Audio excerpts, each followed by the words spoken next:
All right, so I think I will start with the last one, um, which is saying that the new tax law comes into effect this year.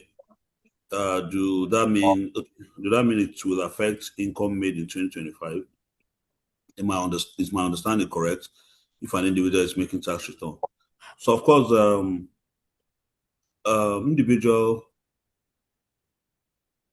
Well, when the individual is making tax return, right? Of course, there's what we call basis of assessment.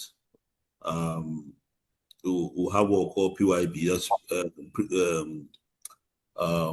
actual year. That's we have actual year basis, and they'll have a preceding year basis. Sorry. So preceding year basis is the PYB, and actual year basis is the AYB, right? So for individuals, of course, it depends on the scheme. For individuals that is under employment, of course, this year from your January salary, the new tax law, of course, will kick in, right? So you expected to see the changes immediately from that. But for somebody that is doing business, like a self-employed person operating under um, an enterprise or business name, it's also treated as individual ordinarily. But if you're making your assessment, you're declaring your income, of course, what you're supposed to declare will be at the end of the year. So at the end of this 2026, not what you made last year, because of course the law has taken effect from the January. That's my how I believe that should be treated. Of course, there's also going to be further guidance around these issues. So then for the other one, which is what if you make a loss on your overseas income?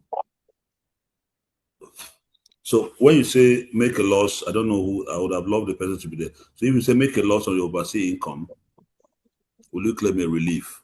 So if you are doing business overseas, except you're in Nigeria doing business overseas, but I am going to presume that you live overseas and if you live overseas and then you're doing business overseas, and you make a loss, of course, that has nothing to do basically with Nigeria. Of course, if you live there, you're not a resident of Nigeria. Remember, taxation is based on residency.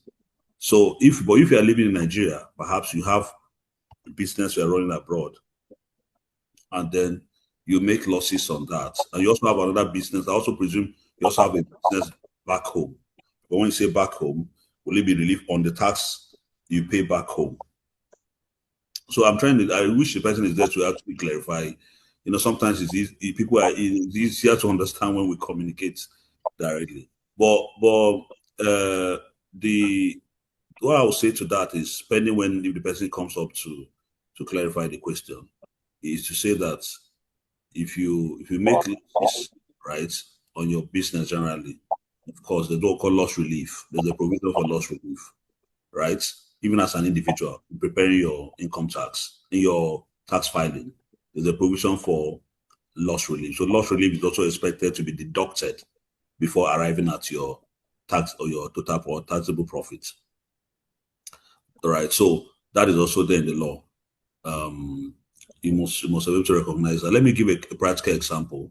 If I'm a freelancer and I have various sources of income, let's say I have investments. I'm also getting, let's say I have properties and I'm getting rent from that property.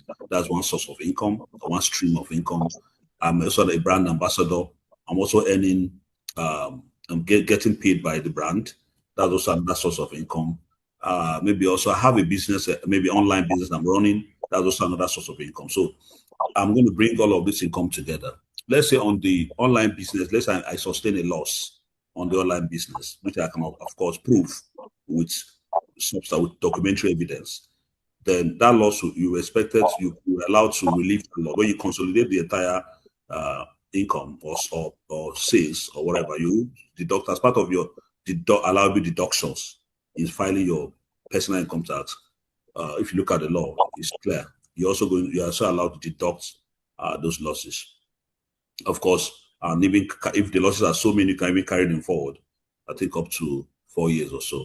So that is that's about that. Then for the other one that says, again, we need that person to clarify what he meant by worldwide income applied to holding company transferred to an operating company in Nigeria and all that. So I don't know what that means. I don't want Oh, to. okay. I think that if we were to rephrase that, so because we talked about the worldwide income, the global income, that is under the for Nigerians, resident or non-resident, that comes under the tax purview right now. That if you were to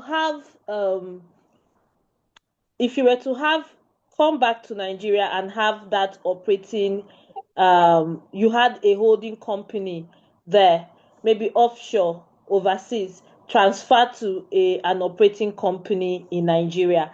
So would that income be taxable in Nigeria?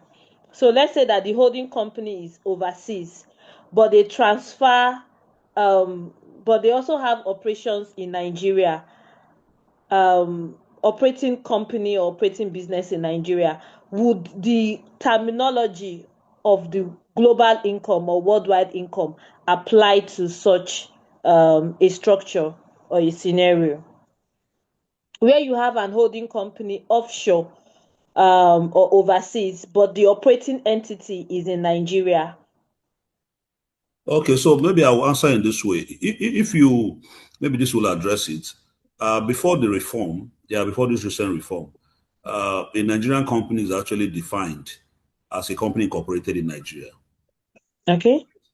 But this reform has introduced a very interesting dimension that's that's brought up another kind of definition, which is if a company, regardless of where they are incorporated, is effectively managed in Nigeria, Mm, right?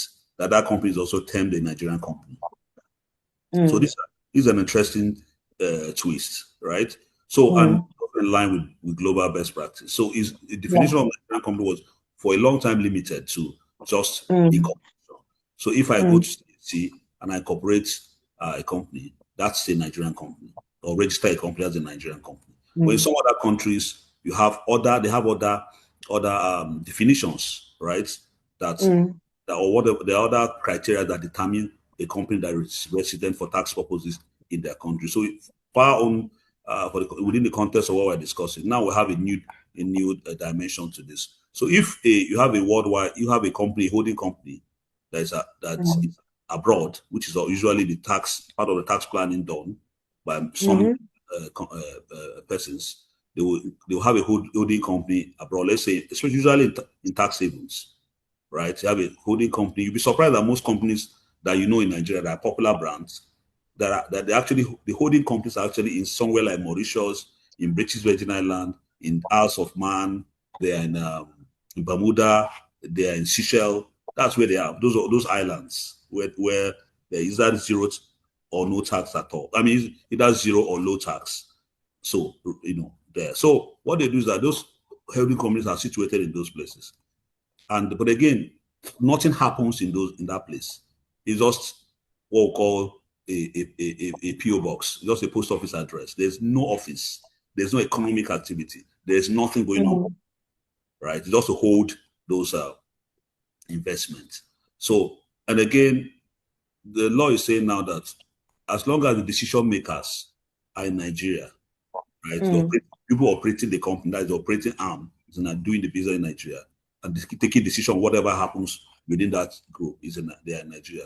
Of course, that company is a Nigerian company and will be subjected to tax in Nigeria. So meaning that the worldwide that's a holding company is no longer going to be it's not going to no longer going to be business as usual for those using holding company structure.